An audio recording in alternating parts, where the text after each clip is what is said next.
আমাদের যে তোমাদেরকে যে দেওয়া হয়েছে, বুক লিস্ট দেওয়া হয়েছে, সেই বুক লিস্টে তোমার বইয়ের নাম দেখেছো অলরেডি। সেখানে লেখা আছে যে এডুকেশন এবং আধুনিক শিক্ষা পটভূমি, অধ্যাপক সুশীল রায়। এনার বইটা তোমাদের কিনতে হবে। সোমা বুক এজেন্সি, এই বইটা তোমাদের কিনতে হবে। অধ্যাপক সুশীল রায়ের বই, আধুনিক শিক্ষার পটভূমি। এই বইটা সবাই কিনে ফেলবে এবং তারপর থেকে আমরা পড়াশোনা শুরু করব। তার আগে তোমরা বইটা কিনবে। যদি বইটা না কেনো তাহলে তোমাদের পড়াশোনার খুব অসুবিধা হবে, কারণ আমি পড়াতে পড়াতে বিভিন্ন প্রশ্ন দিই। তো এই প্রশ্নগুলির উত্তর তোমরা আমাকে লিখে ছবি তুলে পাঠাবে, কারণ এখন তো ডাইরেক্ট মুখোমুখি ক্লাস হচ্ছে না, স্কুলে ক্লাস হচ্ছে না, ফলে তোমাদের সাথে আমাদের ডাইরেক্ট সাক্ষাৎ হচ্ছে না, ফলে তোমরা ঠিক পড়াশোনা করতে পারছো কি ঠিক বুঝতে পারছো সেটা আমরা ঠিক উপলব্ধি করতে পারবো না। এই জন্য তোমাদেরকে আমি বলি যে আমি যখন পড়াবো, ক্লাস নেবো, যখন ক্লাস গুগল মিটেও নিতে পারি বা এরকম ভিডিও ইউটিউবের মধ্যেও ক্লাস নিতে পারি, যেমনভাবে হোক যখন ক্লাস নেব তোমাদেরকে কিছু প্রশ্ন আমি বলবো। সেই প্রশ্নগুলো উত্তর, মানে টপিক রিলেটেড প্রশ্ন, সেই উত্তরগুলো তোমরা লিখবে একটা খাতায়, একটা এডুকেশন খাতা করবে সবাই। সেই খাতায় লিখবে, লিখে ছবি তুলে আমাকে পাঠাবে, হোয়াটসঅ্যাপে পাঠাবে। আমি কিন্তু চেক করব। সবাইকে বললাম, সবাই কিন্তু এই কাজটা করবে, অবশ্যই কাজটা করবে সবাই। যাই হোক, আজকে আমরা প্রথম দিন। বইয়ের নামটা সবাই দেখে নিয়েছি, আধুনিক শিক্ষা পটভূমি, অধ্যাপক সুশীল রায়। সিলেবাসে কী কী আছে আমরা দেখি। সিলেবাসে প্রথম আছে শিক্ষা আধুনিকতা, প্রথম অধ্যায়ের নাম। ছোট্ট আলোচনা করে দিই। এর বিষয়বস্তু কি, এই যে শিক্ষা শব্দটা কোথেকে আসছে, শিক্ষা শব্দটা যে শিক্ষা কথাটা আমরা ইউজ করি, এই কথাটা কোথা থেকে আসছে, তার অর্থ কি, তার বিভিন্ন অর্থ, তার অনেক অর্থ আছে, সংকীর্ণ অর্থ আছে, ব্যাপক অর্থ আছে। হ্যাঁ, এগুলো আমরা প্রথম অধ্যায়ে এগুলো আলোচনা হয়েছে। দ্বিতীয় অধ্যায়টা হচ্ছে শিক্ষা লক্ষ্য। এই যে আমরা শিক্ষা লাভ করে, ধরো প্রত্যেকে পৃথিবীতে যত মানব শিশু আছে প্রত্যেকের একটা গুরুত্বপূর্ণ কাজ, মানে যেটা আবশ্যিক কাজ, সেটা হচ্ছে শিক্ষা লাভ করা। শিক্ষা আমাদের প্রত্যেকে লাভ করতে হয়। পৃথিবীতে মানব শিশু জন্মালেই তার অন্যান্য প্রাণী যেরকম গুরুত্বপূর্ণ কাজ, শিক্ষাটা ওদের লাভ না করলেও চলে বা লাভ করে না। ধরো কিছু কিছু প্রাণীকে কিছু শিক্ষা দেওয়া যায়, কিন্তু মানুষ এমন একটা প্রাণী যাতে তার বুদ্ধি আছে, বিচার বিবেচনা আছে, ফলে মানুষকে তার বুদ্ধিটা কাজে লাগানোর জন্যই কিন্তু শিক্ষা লাভ করতে হয়। তাহলে শিক্ষা লাভ আমাদের করতেই হবে, কারণ আমাদের বুদ্ধিটা আছে, বুদ্ধিটা কাজে লাগানোর জন্যই আমাদের কিন্তু শিক্ষা লাভ করতে হবে। বলে শিক্ষা আমাদের প্রত্যেকে লাভ করতে হবে। তাহলে শিক্ষা যেহেতু আমরা প্রত্যেকে লাভ করবো, এটা আমাদের গুরুত্বপূর্ণ কাজ এবং আবশ্যিক কাজ। সেই কাজের নিশ্চয়ই একটা লক্ষ্য থাকবে।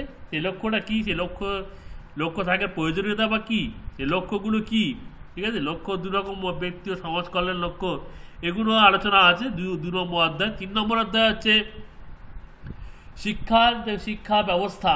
শিক্ষা একটা ব্যবস্থা, একটা প্রক্রিয়া। শিক্ষাটা কি প্রক্রিয়া, হ্যাঁ, যার মাধ্যমে আমরা শিক্ষিত হই।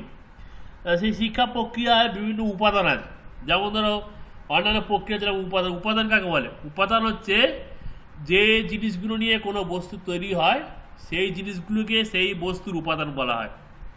যেমন ধরো একটা ডাস্টারটা তৈরি কী দিয়ে? ডাস্টারটা কাঠ আছে, তুলো আছে, হ্যাঁ, এই যে আটা আছে, ভিতরে আটা দিয়ে লাগানো হয়েছে।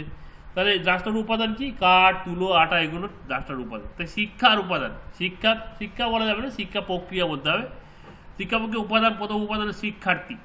প্রথম একদম উপাদান শিক্ষার্থী ছাড়া শিক্ষা হবে না।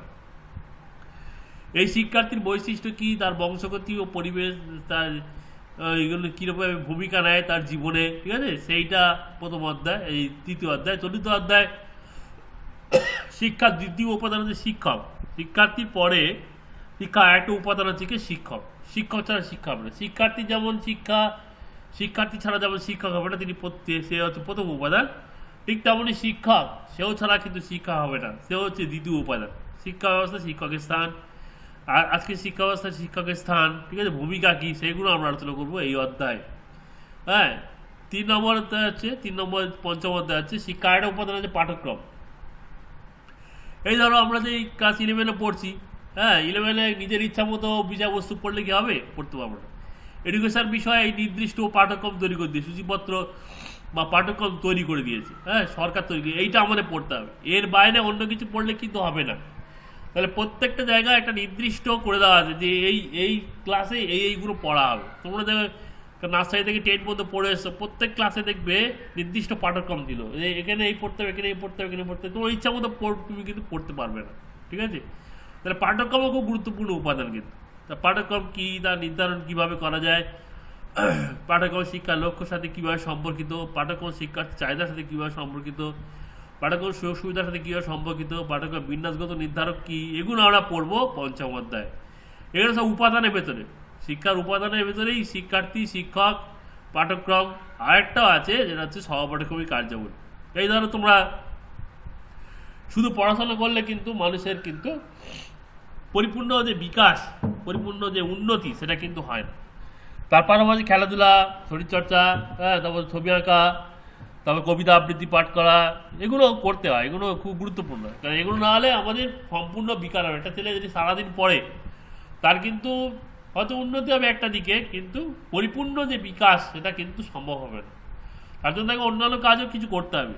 এই ধরনের কাজগুলো সহপাঠক্রমিক কার্যাবলী বলে, ঠিক আছে? এই সম্পর্কে আমরা পড়বো, সহপাঠক্রমিক কার্যাবলী কাকে বলে, তার গুরুত্ব কী, তার উদ্দেশ্য কী, তার প্রকারভেদ কী, এগুলো আমরা পড়বো, ঠিক আছে? এরপরে সপ্তম অধ্যায় হচ্ছে পরিবেশ। এটাও কিন্তু শিক্ষার উপাদান। পরিবেশটা একটা খুব গুরুত্বপূর্ণ দরকার, খুব গুরুত্বপূর্ণ জিনিস। শিক্ষা লাভ করতে গেলে একটা ভালো পরিবেশ লাগে, ঠিক আছে?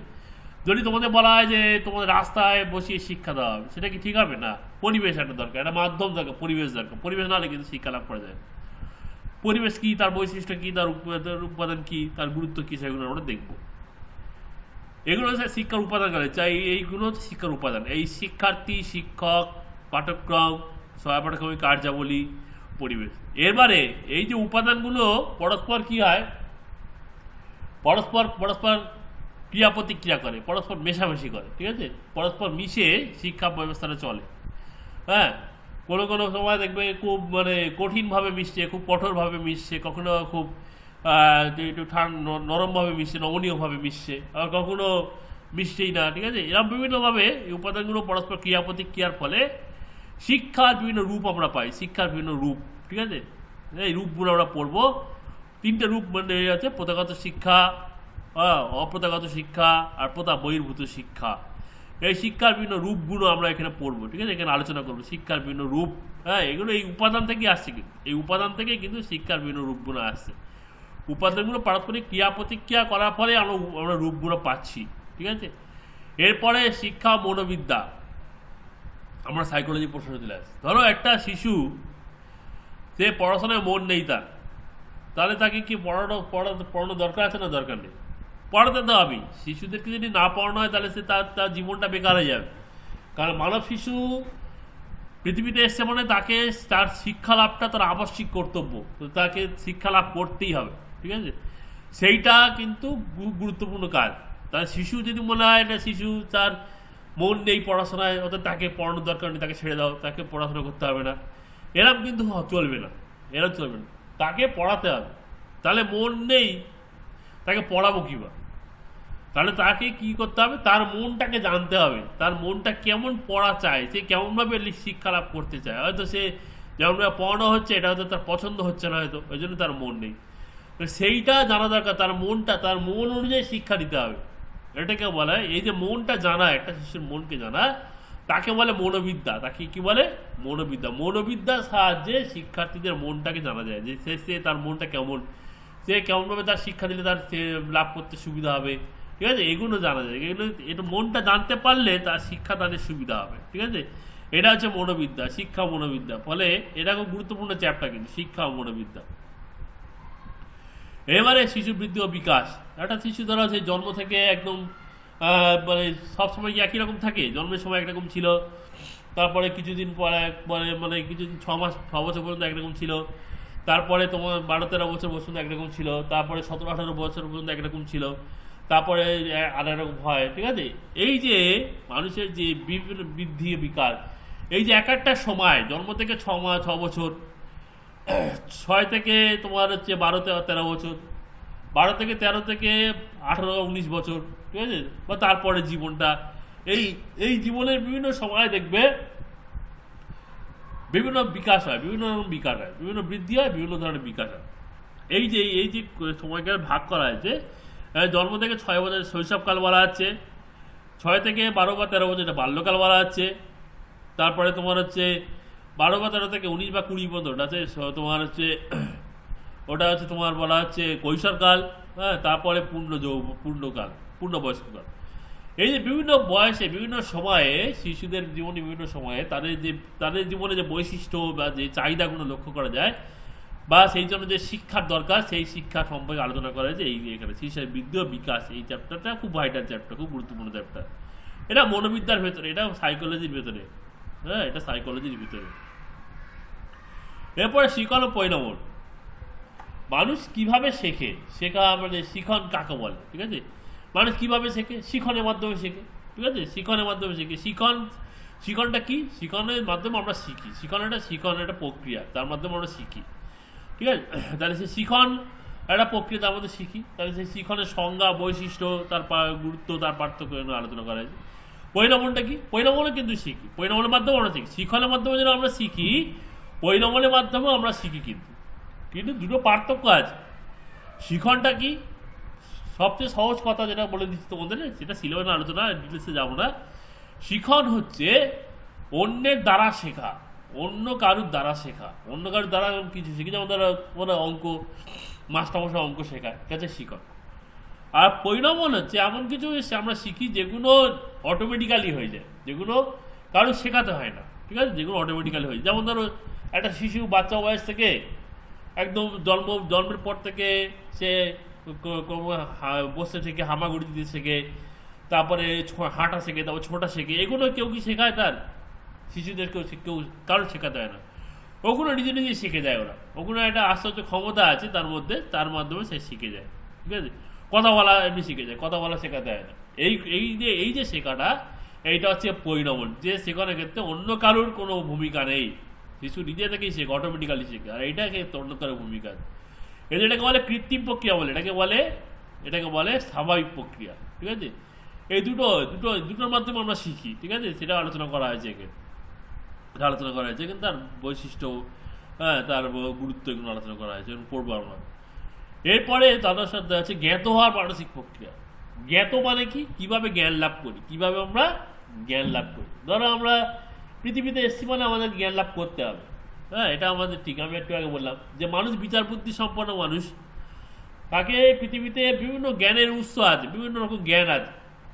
জ্ঞানগুলোকে বলে উদ্দীপক, জ্ঞানগুলো কি বলে? উদ্দীপক বলে। আমাদেরকে সেইগুলো সম্পর্কে জ্ঞান লাভ করতে হবে। পৃথিবীতে এসছি ওই জ্ঞান লাভের জন্যই এসছি আমরা। আচ্ছা, জ্ঞান লাভ কীভাবে করবো? জ্ঞান লাভ বা জ্ঞাত হওয়া। জ্ঞান লাভ মানে কি? জ্ঞাত হওয়া। নিশ্চয়ই কোনো প্রক্রিয়া আমরা জ্ঞান লাভ করি, মানে সে আমাদের মনের কোনো প্রক্রিয়া আছে যার সাথে আমরা জ্ঞান লাভ করি। এদের মধ্যে এই প্রক্রিয়া বলে জ্ঞাত হওয়ার মানসিক প্রক্রিয়া।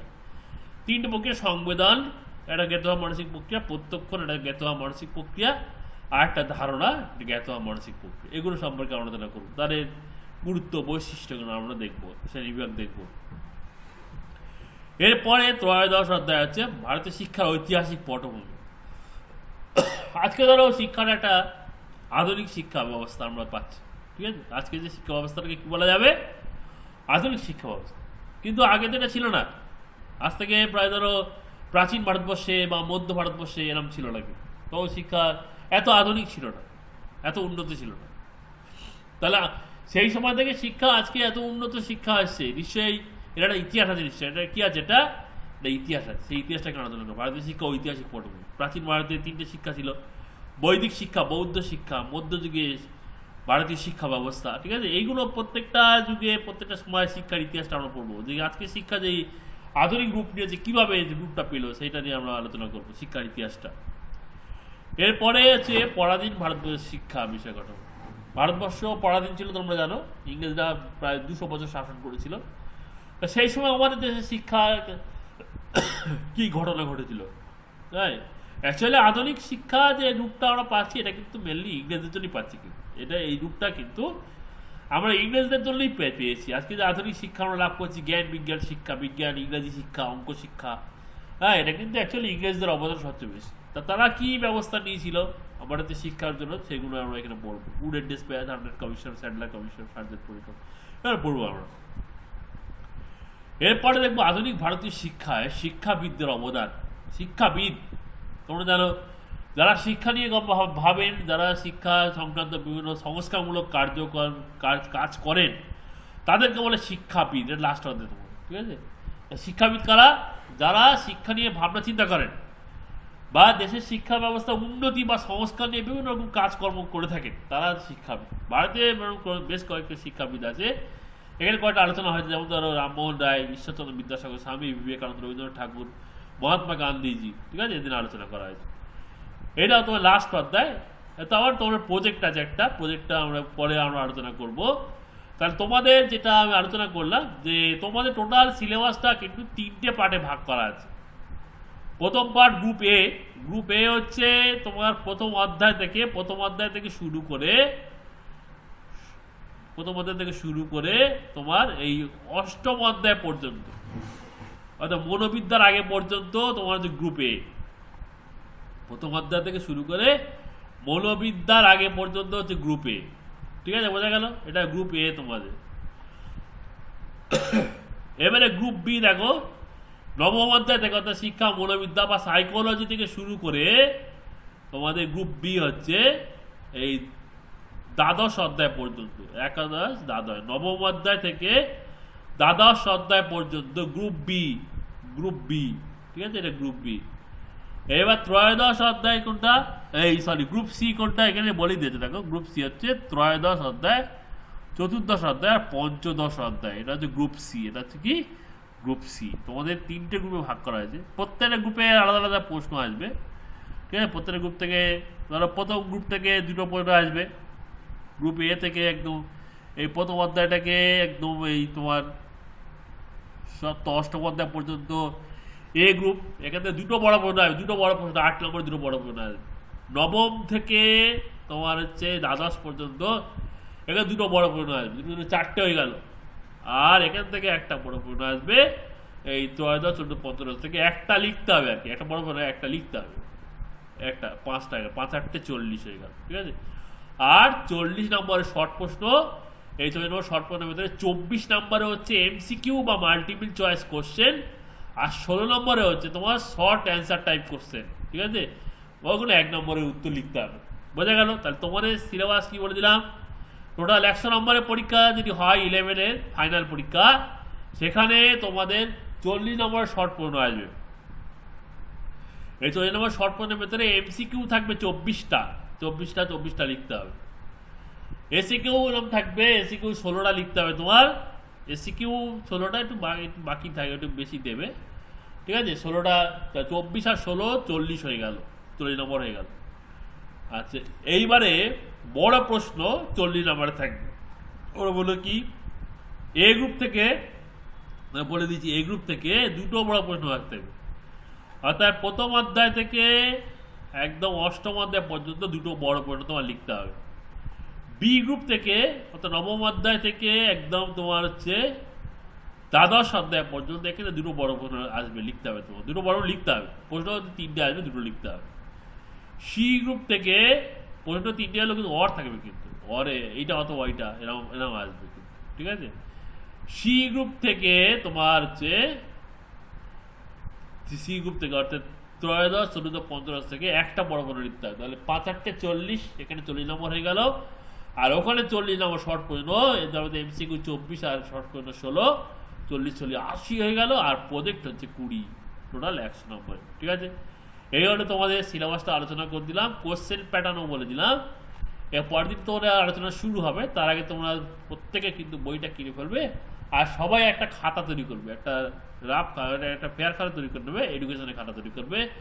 আমি পড়াতে বিভিন্ন প্রশ্ন দেবো, ভিডিও ক্লাস নিই বা গুগল মিটে ক্লাস নিয়ে যাইনি, বিভিন্ন প্রশ্ন দেবো। সেই প্রশ্নগুলোর উত্তর অবশ্যই তোমরা আমাকে লিখে ছবি তুলে হোয়াটসঅ্যাপে দেখাবে আমার, ঠিক আছে? সবাই ভালো থাকবে, এই বলে আজ এই সিলেবাসের আলোচনাটা শেষ করলাম।